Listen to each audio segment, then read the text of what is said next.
Hello students, क्या हाल चाल है आपके। उम्मीद करता हूँ आप सभी बढ़िया होंगे, मज़े में होंगे और मज़े से तैयारी कर रहे होंगे। तो आज हम स्टार्ट करेंगे एसएससी जीडी का रीजनिंग का प्रैक्टिस सेट 10वां। जैसा कि अभी एसएससी नोटिफिकेशन दिया है कि जनवरी में आपके एग्जाम जो होगी, एग्जाम डेट आ चुकी है। तो इसी के हिसाब से हम आगे जल्दी जल्दी ये प्रैक्टिस सेट लाते रहेंगे। डेली आपको 20 क्वेश्चन का प्रैक्टिस सेट मिलता रहेगा रीजनिंग में। रीजनिंग के अलावा आपको मैथ्स के प्रैक्टिस सेट मिलेंगे, जीके के भी और हिंदी के भी। तो वीडियो को देखते रहें, जिससे कि सिलेक्शन की उम्मीदें ज़्यादा होती रहें। अब बच्चों को यह है कि 50 दिन में या 40 दिन में जो भी आपके पास दिन बच रहे हैं, क्या उनमें एसएससी जीडी की तैयारी हो सकती है या नहीं? बिल्कुल हो सकती है। अगर आप खुद पे विश्वास रखें और अपने गुरु पे विश्वास रखें तो सब कुछ हो सकता है। मैं बात अपनी नहीं कर रहा हूँ, आप किसी भी टीचर से कहीं भी पढ़ते हैं, किसी भी दूसरे चैनल पे या हमारे चैनल पे या किसी कोचिंग में, तब भी आपको अपने गुरु पे विश्वास रखना है और खुद पे विश्वास रखना है। 50 दिन में भी तैयारी कर सकते हैं। अब कुछ बच्चे ऐसे भी होते हैं जिन्हें पूरे साल भर कोई भी किताब नहीं खोलनी, सिर्फ एक महीना बचा, अब एक महीने में पढ़ना है और वही तैयारी करके अपना सिलेक्शन लेना है। वो भी पॉसिबल है। बस उम्मीद अपने आप पे रखो, एक विश्वास रखो अपने आप पे, खुद पे विश्वास रखो और 30 दिन ये समझो कि कुछ और है ही नहीं, मुझे सिर्फ तैयारी करनी और कुछ नहीं करना। 30 दिन तुम्हारे लिए सब कुछ है। जिंदगी में भूल जाओ जो कुछ और भी है, जो कुछ भी आपकी गर्लफ्रेंड बॉयफ्रेंड जो भी है सब भूल जाओ। सिर्फ याद रखो, सिर्फ पढ़ाई और पढ़ाई। बस इसी से आपका सिलेक्शन हो सकता है और किसी से नहीं। बाकी मेरे जो रीजनिंग का प्रैक्टिस है, मैं रीजनिंग की बात करूँ तो 20 क्वेश्चन आपके रीजनिंग के वहां मिलेंगे देखने को। और रीजनिंग के क्वेश्चन 20 क्वेश्चन में यानी कि 40 नंबर, और 20 में से 20 आपको करने हैं। और कैसे करने हैं? सिर्फ 30 दिन या 40 दिन जो भी आपके पास बच रहे हैं एग्जाम के, उन्हीं में आप कर सकते हो। तो इस प्रैक्टिस सेट के अलावा मैं चैप्टर वाइज प्रैक्टिस सेट भी लेके आऊंगा, जिसमें आपका पूरी रीजनिंग कवर हो जाएगी मात्र 30 से 40 दिन में। तो करते हैं शुरुआत प्रैक्टिस सेट 10वें की। तो पहला क्वेश्चन देखते हैं। पहला क्वेश्चन, निम्नलिखित प्रश्नों में दिए गए विकल्पों में से संबंधित अक्षर संख्या को चुनिए। ये निर्देश दे रखा है आपको पहले और दूसरे क्वेश्चन के लिए।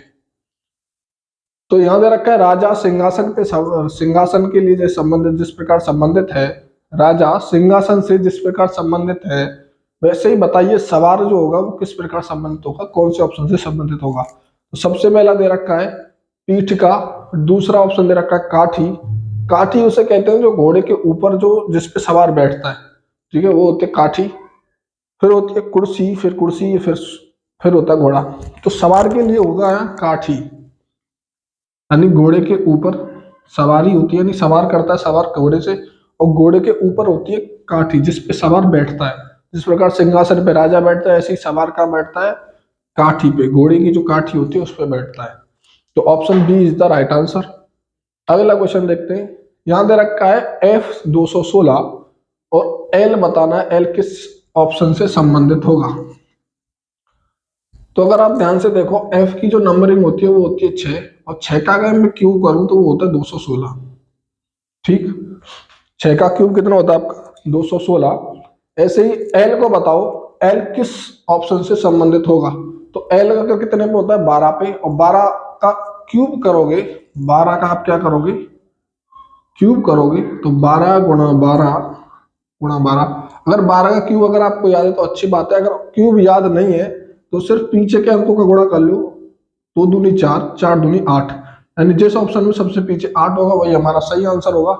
तो option B is the right answer. अगला क्वेश्चन देखो। क्वेश्चन नंबर 3 में निम्नलिखित प्रश्न में कौन सी उत्तर आकृति प्रश्न आकृति के प्रतिरूप को पूरा करेगी। यहाँ आपको एक आकृति दे रखी है, उसको पूरा करना है। तो एसएसजीडी में से एक क्वेश्चन आ सकता है। तो देखो कैसे करेंगे। अगर आप हर एक ट्रायंगल को देखें, जो स्क्वायर बनने वाला है हमारा, उसमें हर एक ट्रायंगल को देखें, तो सिर्फ मैं नीचे वाले ट्रायंगल को देख लेता हूँ। ठीक, इसमें ये ट्रायंगल है और एक लाइन आपकी यहां है और एक लाइन यहां है और एक लाइन यहां। ठीक, ये पोर्शन दे रखा है। तो अब हमें चाहिए कहाँ का? यहाँ का, यानी कि ये वाला पोर्शन अगर इधर बनाऊं मैं, ये वाला इधर घूम जाएगा तो ये आएगा ऐसे। ठीक, बीच में लाइन, ठीक है, एक इधर लाइन और ये वाली जो लाइन है वो यहाँ आएगी। यानी ये जो ऑप्शन जिस ऑप्शन में होगा वही हमारा सही आंसर होगा। तो ऐसा सिर्फ हमें देखने को मिल रहा है ऑप्शन बी में। ऑप्शन बी जो होगा वो बिल्कुल सही होगा। Option B is the right answer. ये आंखों से कर सकते हो, पेन पेंसिल घुमाने की जरूरत ही नहीं है। निर्देश दे रखा है चौथे और पांचवें क्वेश्चन के लिए। यहाँ दे रखा निम्नलिखित प्रश्नों में दिए गए एक अनुक्रम दिया गया है जिसमें एक पद लुप्त है। दिए गए विकल्पों में से वह सही विकल्प चुनिए जो अनुक्रम को पूरा करे। तो यहाँ एक सीरीज दे रखी है, अल्फाबेटिक सीरीज और नंबर सीरीज दोनों मिक्स करके दी है। तो देखो कैसे करोगे। इस तरीके से दे रखा है C3 E5, फिर आगे दिया उसने G7 I9, G7 I9, ठीक। और फिर आपको दो पद बताने हैं कि आगे दो पद क्या होंगे, अगले दो पद बताने हैं। तो ये तो सीधा सीधा यही है कि जो नंबरिंग आपके लेटर की है वही आपको नंबरिंग दे रखी है, जो नंबरिंग आपके लेटर की वही नंबरिंग दे रखी है। ऐसे ही चलता रहेगा। लेकिन हमें नेक्स्ट नंबर जो मिल रहा है वो कहां से मिल रहा है वो देखो। अगर 3 से कितना हुआ है 5 यानी +2, फिर +2 यानी 7, फिर +2 यानी 9, फिर +2 करोगे यानी कि 9 + 2 यानी कि 11, ठीक। और फिर आगे आओगे तो 11 + 2 13। तो पहले 11 फिर 13, 11 और 13 जिस ऑप्शन में होगा वही हमारा सही आंसर है। ऑप्शन बी जो होगा बिल्कुल सही होगा। यहाँ आपको पूरा चेक करना है करो, नहीं करना मत करो। पूरा चेक करना चाहते हो कर लो। लेकिन जब आप क्वेश्चन पेपर यानी एग्जाम में बैठोगे तब आपको पूरा क्वेश्चन करने की जरूरत नहीं। सिर्फ ये देखो मेरा 11 निकल के आया, जिस ऑप्शन में किसी अक्षर के साथ, नहीं 11 तो के पे होता ही है, इतनी आपको माइंड में कर सकते हो। के और 11 जहां पहले होगा वही हमारा सही ऑप्शन होगा। ऐसा देखने को सिर्फ हमें ऑप्शन बी में मिल रहा है, तो ऑप्शन बी जो होगा बिल्कुल सही होगा। देखते हैं अगला क्वेश्चन। पांचवें क्वेश्चन में नंबर सीरीज दे रखी है आपको, तो देखते हैं क्या होगा।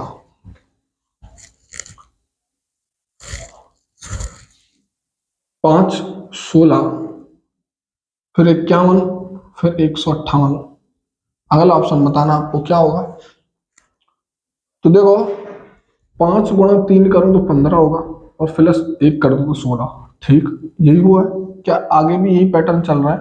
तो 16 × 48 × 3, ठीक है, × 3 किया, 16 × 48 फिर +3 किए, यानी 1 के बाद 3, ठीक। क्या आगे भी यही पैटर्न चल रहा है, करो। 51 किया 153, ठीक है, × 3, 153 में 5 जोड़े, ठीक है ना, 3 के बाद 5 जोड़ेंगे तो 58। यानी कि ये जो नंबर है हमारे ऑड नंबर जो है वो जोड़ते जा रहे हैं, ठीक है। 1 3 5, फिर 5 के बाद × 3 हो गया, अगर नंबर × 3, फिर +5 के बाद आपको जोड़ने पड़ेंगे 7, ठीक। अब इस क्वेश्चन में आप कैलकुलेशन जितनी कम कर सको उतनी कम करनी है। एग्जाम में बैठने का यही सबसे अच्छा तरीका है कि कम टाइम में आपको ज्यादा क्वेश्चन कैसे करने के, कैलकुलेशन पे कम ध्यान दें। ऐसे ही मैथ्स में आपको करना है, जिस क्वेश्चन में आपको लगे कैलकुलेशन करनी चाहिए वही कैलकुलेशन करनी है, और कैलकुलेशन जितनी छोटी करोगे नंबर उतने अच्छे आएंगे, ज्यादा आएंगे। तो देखो मैं पहले × 3 करूं, 8 × 24, सिर्फ पीछे का अंक लूं और 24 में 7 जोड़ दो। 24 यानी कि 4 में 7 जोड़ो 11। पीछे का अंक अगर देखो तो क्या है 1, और 1 अंक जिस ऑप्शन में पीछे होगा, अंक 1 जिस ऑप्शन में पीछे होगा वही हमारा सही आंसर होगा। ऐसा यहाँ देखने के लिए सिर्फ एक ऑप्शन सी में देखने को मिल रहा है 481, यही हमारा सही आंसर होगा। पूरा चेक करने की हमें जरूरत ही नहीं है, इतना करो आगे बढ़ जाओ। देखो अगला क्वेश्चन,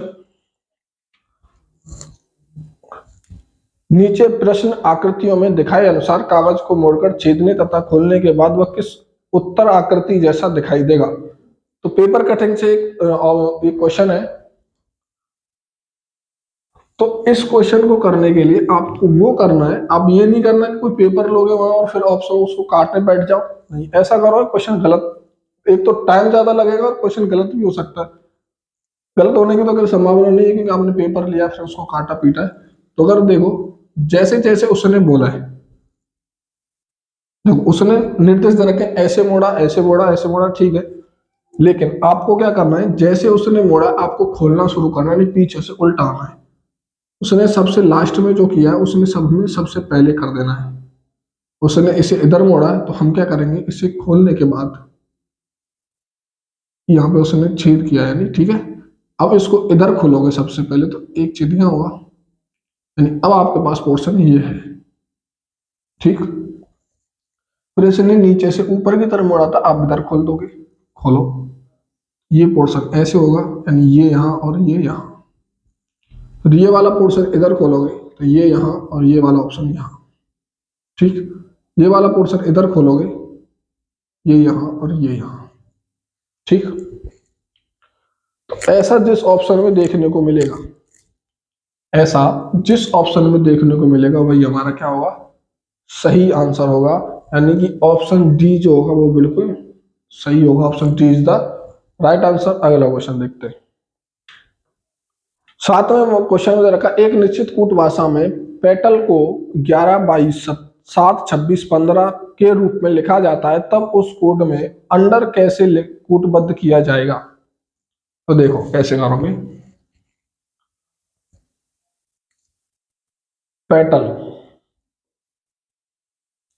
पेटल को उसने बोला 11, 22, ठीक, फिर आगे 7, 26 और 15।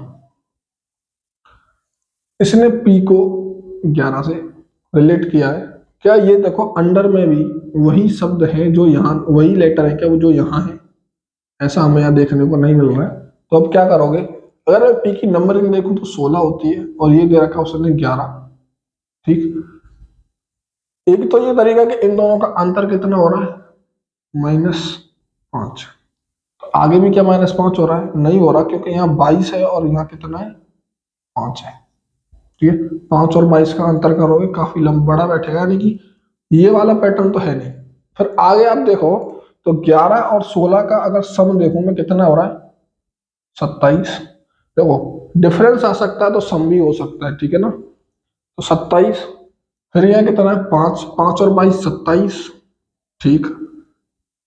और आगे देखें टी यानी कि 20 और 7 और दोनों को जोड़ो फिर 27। ऐसे ए होता है एक पे और ये 26 और एक 27, यानी कि हर एक लेटर और नंबर की जो नंबरिंग है उन दोनों को जोड़ने के बाद हमें क्या मिल रहा है, 27 यानी कि 27। 27 कब होता है, जब एक दूसरे के अपोजिट लेटर होते हैं, ठीक है ना। एक दूसरे के अपोजिट लेटर हमें निकालने होते हैं, तो हम 27 उन दोनों का अपोजिट लेटर का जो सम होता है वो 27 होता है। तो ऐसे ही यू कितने पे होता है, 21 पे। 27 में से 21 घटाओगे बचेंगे आप कितने, 6, यानी कि एफ जो होगा वो हमारा यहाँ पे आएगा, ठीक। तो एफ की जगह आप यहाँ क्या लिखोगे, 6 लिखोगे, क्वेश्चन नंबरिंग दे रखी है ना कि लेटर। फिर आगे एन होता है 14 पे, 27 में से 14 घटाओ बचे कितने, 13। डी होता है 4 पे, 27 में से 4 घटाओगे बचेंगे 23। 27 में से 5 घटाएंगे 22, ठीक। अगर यहां से अगर आपका ऑप्शन कोई मिल जाए तो करो, वरना आगे भी कर सकते, कोई दिक्कत नहीं है, ठीक है। तो 18, 27 में से 18 घटाओगे तो बचेंगे आई यानी कि 9, बचेंगे 9। तो 6, 13, 23, 6, 13, 23, 22 के बाद फिर 9, 6, 13, 23, 22 के बाद 9।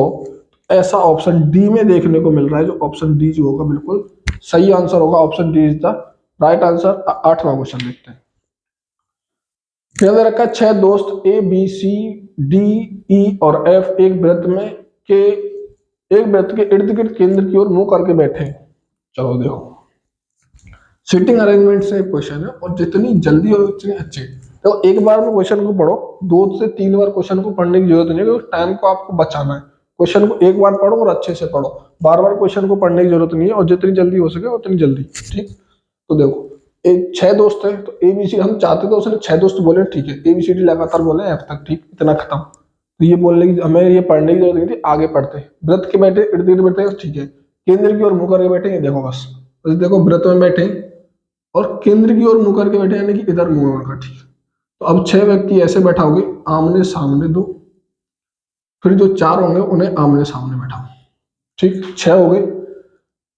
फिर आगे बोला उसने ए बी के बगल में है, यहां से हमारा क्वेश्चन स्टार्ट होता है, ये देखना शुरू करो, ठीक है। ए बी के बगल में है, ए जो है बी के बगल में, ए को रखो यहाँ, और बी जो है ए जो बी के बगल में है, तो यहाँ बी यहाँ भी हो सकता है और यहाँ भी हो सकता है, या फिर बी को यहाँ रख दो, कोई फर्क नहीं पड़ता, ठीक है। जो जो सबसे पहले दे रखा उसको रखना शुरू करो, बी को यहाँ रख दिया मैंने, ठीक। अब ए जो है बी के बगल में, ए यहाँ भी हो सकता है, यानी कि यहाँ भी हो सकता है, ठीक। फिर बोला है कि और सी के सामने बैठा है, और सी के सामने बैठा है। यहाँ और जब शब्द आए तो ये पहले वाले की बात कर रहा है, यानी कि ए की बात कर रहा है, यानी ए जो है यहाँ सी जो है यहाँ भी हो सकता है और यहाँ भी हो सकता है, आमने सामने तो यही तो होंगे, ठीक। बैठा है बी ए और डी के बीच में बैठा है, बी जो बैठा है ए और डी के बीच में बैठा है, तो यहां से कहीं को डी बैठा दो, या ए रहने दो, डी यहां बैठा दो, ठीक। वैसे हो सकता है डी यहां भी हो, ठीक। डी एफ के सामने बैठा है, डी जो है एफ के सामने बैठा है, अगर मैं डी को यहां बैठा हूं तो एफ जो होगा यहां भी हो सकता है और एफ यहां भी हो सकता है, ठीक। अभी उसने ये क्लियर नहीं किया कौन कहां बैठा है, ठीक है। एफ यहां बैठा है, एफ और सी के बीच में कौन बैठा है, एफ और सी के बीच में कौन बैठा है। अब देखो एफ यहां हो सकता है तो सी यहां होगा, और सी यहां होगा तो यहां होगा, ठीक। बचा कौन अभी ई यहां होगा कि नहीं होगा, ठीक है। और एफ और सी यहां हो एक दूसरे, एफ अगर यहां तो सी यहां, और सी अगर यहां तो एफ यहां, ठीक। ऐसे ही होगा ना, यानी एफ अगर यहां है तो सी यहां होगा, और एफ अगर यहां है तो सी यहां होगा। तो इन दोनों के बीच में सिर्फ ई है, जो ई बैठा है इन दोनों के बीच में, यानी हमें इनकी एग्जैक्ट पोजीशन पता हो ना हो कोई फर्क नहीं पड़ता हमें, लेकिन ई का हमें आंसर मिल गया, यानी ऑप्शन डी जो होगा वो बिल्कुल सही होगा, option D is the right answer. इस क्वेश्चन में आपको 3 निष्कर्ष दे रखे हैं, 2 कथन दिए, यह मानते हुए कि कथन सत्य हैं भले ही वे सामान्य रूप से ज्ञात तथ्यों से भिन्न प्रतीत होते हों, बताएं कि कौन से निष्कर्ष दिए गए कथनों का तार्किक रूप से अनुसरण करता है या करते हैं। तो देखो कथन आपको 2 दे रखे हो या 3 4 दे रखे हो 5 दे रखे हो, कोई डरने की या कोई वैसी कोई बात नहीं है, सिर्फ ये देखो कथन दे क्या रखे हैं, बड़ी आसानी से बिना पेन घुमाए आप ये क्वेश्चन कर सकते हो। अब देखो इस क्वेश्चन को आप लिखने में या पढ़ने में कथन जो भी दे रखे हैं उनको ज्यादा पढ़ने की ध्यान नहीं देना है, आप ज्यादा पढ़ोगे तो टाइम ही वेस्ट होगा। सिर्फ आपको ये देखना है जो कथन दे रखे हैं उनमें कितने नेगेटिव है कितने पॉजिटिव, एक पॉजिटिव है एक नेगेटिव है, ठीक। अब आपको ये पता करना है बस, सॉरी एक नेगेटिव है और एक पॉजिटिव है, मैंने उल्टा लिख दिया, एक नेगेटिव है एक पॉजिटिव है। तो अब इतना आपको पता है कि नेगेटिव से नेगेटिव बनेगा, पॉजिटिव से पॉजिटिव, और एक नेगेटिव और एक पॉजिटिव है, दोनों से मिलकर बनेगा तो वो बनेगा नेगेटिव, ठीक। यानी कलम और पेंसिल से जितने भी कंक्लूजन निकलेंगे वो सब नेगेटिव निकलेंगे। कलम पेंसिल देख लो कहाँ है, कलम पेंसिल ये है, यानी कि ये नेगेटिव है, हो सकता है ये बन जाए, या पेंसिल और मार्कर है, ठीक है। कलम और पेंसिल से हमेशा क्या बनेगा नेगेटिव।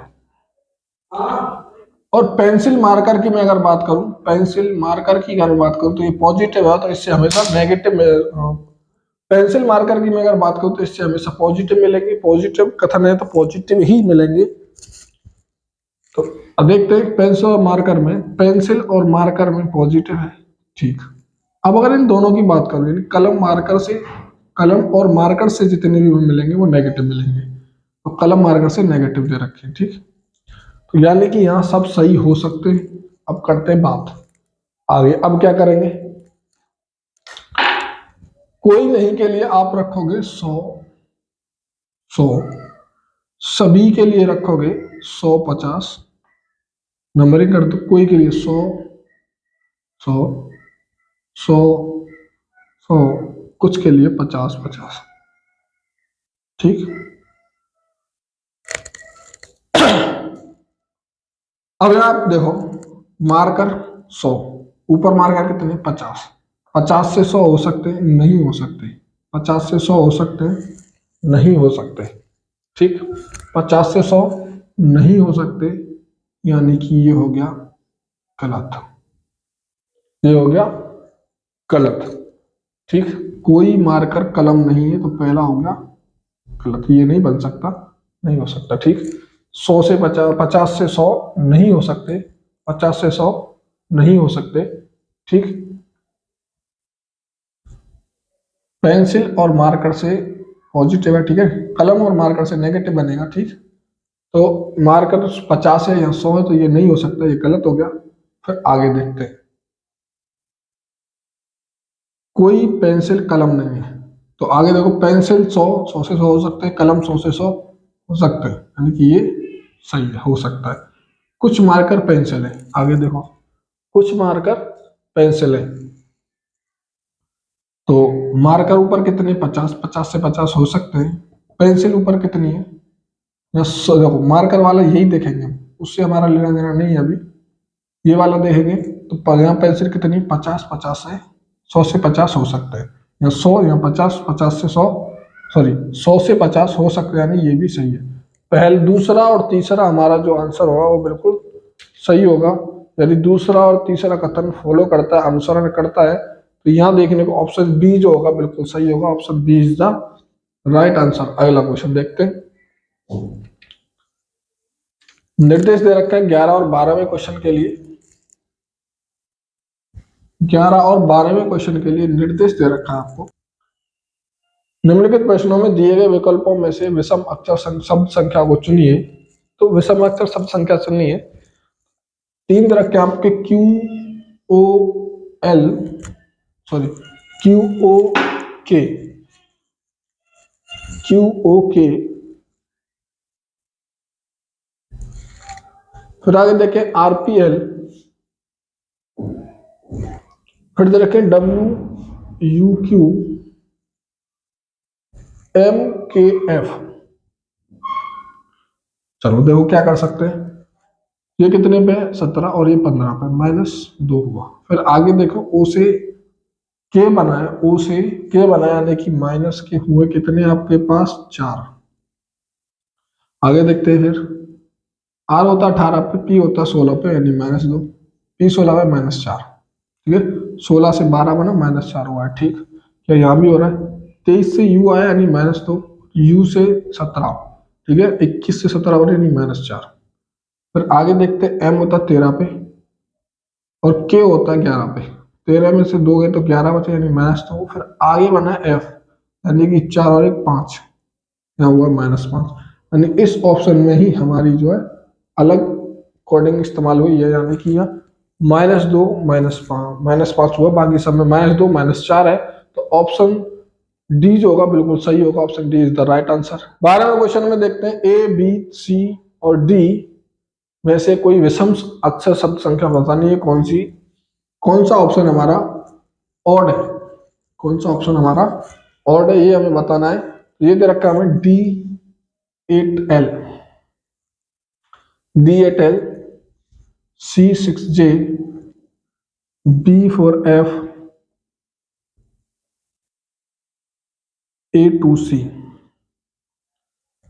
तो अगर आप देखो इसकी नंबरिंग होती है 4 और ये 8 4 12, यानी L 12 पे होती है, ठीक। C 3 पे, L 6, 3 और 6 मिलके होने चाहिए 9, यानी कि I होना चाहिए। लेकिन क्या हो सकता है दूसरा पैटर्न हो, आगे चेक कर लेते हैं कि पैटर्न यही फॉलो हो रहा है या कोई और। फिर B यानी कि 2 में 4 जोड़ोगे तो 6 6, यानी कि F बिल्कुल सही है। ए होता है पहले पे 1 1 + 2 यानी कि 3 3 पे होती है, सी बिल्कुल सही आंसर है। यानी कि ऑप्शन जो ये C6J जो है, ऑप्शन बी जो होगा वही हमारा सही आंसर होगा। Option B is the right answer, क्योंकि यही में यहाँ जो है इन दोनों नंबरिंग को जोड़ने के बाद हमें 10 दे रखा है उसने, जो होता है 10वें नंबर पे, लेकिन उसने हमारा आना चाहिए था आंसर आई। यहाँ पे यही हमारा ऑड है, विषम है, ठीक। अगला क्वेश्चन देखते हैं। 13वें क्वेश्चन में दे रखा है ए का अर्थ प्लस, सी का अर्थ माइनस है, बी का अर्थ गुणा और डी का अर्थ भाग से है, तो निम्नलिखित समीकरण का मान क्या होगा। तो देखो इस क्वेश्चन में क्या करना है आपने, कितना ही बड़ा क्वेश्चन हो कुछ भी हो, सिर्फ आपने लिख लेने जो भी आपको ABCD यहाँ दे रखी, जो भी साइन आपको चेंज करने उनको नहीं लिखना है, बाकी जितने भी नंबर है उन्हें लिख लेते हैं, ठीक। 6 B4, फिर D8, A15 5। तो C को बोला उसने माइनस, सबसे पहले C दे रखा है तो यह माइनस लगा दो। फिर दे रखा है 12, ए का अर्थ है प्लस तो प्लस लगाया मैंने, बी का अर्थ है गुणा तो गुणा लगाया मैंने, ठीक। फिर आगे डी का अर्थ है भाग तो भाग करो। फिर उसके बाद ए दे रखा है, ए का अर्थ प्लस और डी का अर्थ है भाग। तो बोर्ड मास करेंगे हम, ठीक है, इस्तेमाल करेंगे हमेशा इसमें बोर्ड मास। अगर उसने बोला कि बोर्ड मास का इस्तेमाल नहीं भी करें तो बताओ, तो बोर्ड मास का इस्तेमाल नहीं करेंगे तो फिर हम शुरू से जोड़ना घटाना शुरू करेंगे, ठीक है, या फिर पीछे से स्टार्ट कर देंगे, ठीक। अगर बोर्ड मास दे रखा है तो बोर्ड मास का ही तरीके से, अगर कुछ नहीं दे रखा तो उसने तो बोर्ड मास का ही तरीका इस्तेमाल हमें। तो B4 होता है ब्रैकेट, O4 होता है ऑफ या का, ठीक है। ब्रैकेट यानी कोष्टक सॉल्व करेंगे पहले, 6 चौक 24 डिवाइड बाई 8, ठीक है, इतना। फिर करना हमें डिवाइड, तो 8 दिया 24, हटाओ ऐसे 16, फिर प्लस, ठीक है, 5 दिया 15, फिर 3 हो गया, ये प्लस 12। और देखो आप अगर चाहो तो और छोटा कर सकते हो, 17 में से 12 घटा दो बचे 5, 3 और 3 6 प्लस 5 11। तो 11 जिस ऑप्शन में होगा वही हमारा सही आंसर है, option A is the right answer. अगला क्वेश्चन देखो, 14वें क्वेश्चन में आपको बताना है दिए गए विकल्पों में से लुप्त अंक का ज्ञात करें। लुप्त अंक को ज्ञात करें, यहाँ दे रखा है 3 4 5, फिर दे रखा 58, फिर दे रखा 5 6 2, 5 6 2, फिर दे रखा 58, फिर 8 4 2, फिर दे रखा है 62, फिर दिया आपको 7 6 3, 7 6 3, फिर क्वेश्चन यहां बताना क्या आएगा। तो देखो क्या कर सकते हैं, 4 3 12 और 12 अपन 60, और 60 में से अगर मैं 2 घटाऊं तो क्या 58 मिलते हैं, बिल्कुल सही है, मिल सकते हैं। तो यही पैटर्न यहाँ फॉलो हो रहा है, चेक करते हैं। 5 6 30, 30 दूनी 60, और 60 में से अगर 2 घटाऊं तो फिर 58 मिलेंगे, यानी कि सही है। यानी पहली सभी संख्याओं का मल्टीपल गुणा गुणा गुणा -2, फिर गुणा फिर गुणा फिर -2, ठीक है। ये हमें अलग से ऐड कर रहा है कि ये भी यही पैटर्न हुआ है, 8 चौक 32, ठीक है, और 32 दूनी 64, फिर गुणा फिर गुणा फिर -2, यानी यही पैटर्न फॉलो हो रहा है सभी में, आगे भी हमें यही करना है। तो 7 6 42 और 42 तिया करो, ठीक है। तो आप चाहो तो 42 तिया कर लो, और अगर नहीं करना चाहते तो और सॉल्व छोटा करने के लिए सिर्फ 3 दूनी 6 -2 करो 4, जिस ऑप्शन सबसे पीछे 4 होगा वही हमारा सही आंसर होगा। तो ऑप्शन सी में ऐसा देखने को मिल रहा है, ऑप्शन सी में हमें देखने को मिल रहा है, ठीक है, ऑप्शन सी में हमें यहाँ देखने को मिल रहा है, ठीक। 124 जो होगा बिल्कुल सही आंसर होगा, option C is the right answer. तो इस क्वेश्चन में देखो, नीचे दी गई प्रश्न आकृति किसी दिशा में मोड़ी जा सकती है लेकिन उसे उठाकर पलटा नहीं जा सकता है, सही आकृति खोजो जो प्रश्न आकृति को आवृत करके बनाई जा सके। मतलब ये आकृति बतानी किस ऑप्शन में हो सकती है, तो प्रश्न आकृति जो दे रखी है उस उत्तर आकृति में ढूंढने की कोशिश करो कौन से में। ऐसा सेट देखने के लिए हमें ऑप्शन बी में देखने को मिल रहा है, सॉरी ऑप्शन ए में देखने को मिल रहा है, इसलिए ऑप्शन ए जो होगा बिल्कुल सही आंसर होगा। अगला क्वेश्चन देखते हैं, 17वें क्वेश्चन में दे रखा है नीचे घुमाए हुए फांसी की 2 स्थितियां दर्शाई गई हैं, जब संख्या 3 नीचे हो तो बताइए ऊपर कौन सी संख्या होगी। 3 का अपोजिट बताना है आपको क्या होगा।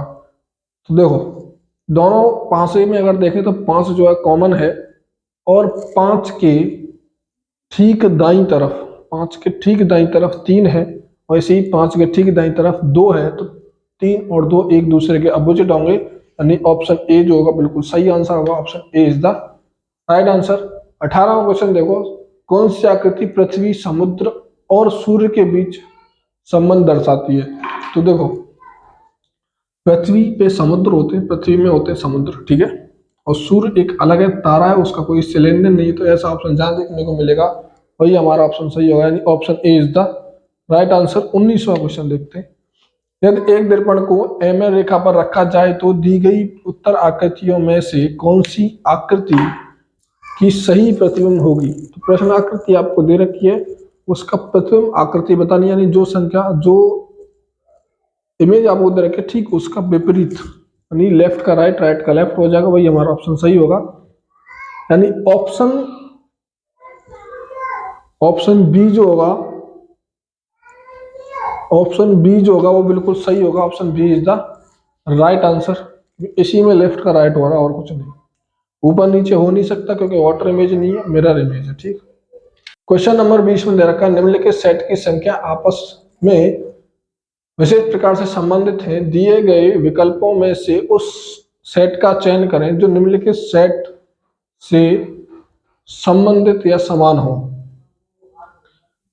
4 2 का स्क्वायर, 25 5 का स्क्वायर, 81 9 का स्क्वायर, यानी कि यहाँ सभी सेट में सभी संख्याएं पूर्ण वर्ग है। अब उस ऑप्शन को देखो जिस ऑप्शन में सभी संख्याएं पूर्ण वर्ग है, ऐसा देखने के लिए सिर्फ ऑप्शन डी में देखने को मिल रहा है, तो ऑप्शन डी जो होगा बिल्कुल सही होगा। Option D is the right answer.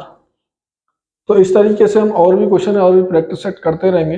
ठीक, अगर आप वीडियो ऑफलाइन देख रहे हो तो ये मत सोचो कि आपको ये लाइव क्लास चाहिए या लाइव क्लास में ही पढ़ने में देखने में मजा आता है।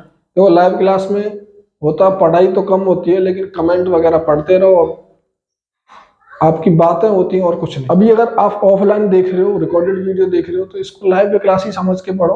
कोई डाउट होता है आपको तो कमेंट में बोलो कि यहाँ पे कोई डाउट है।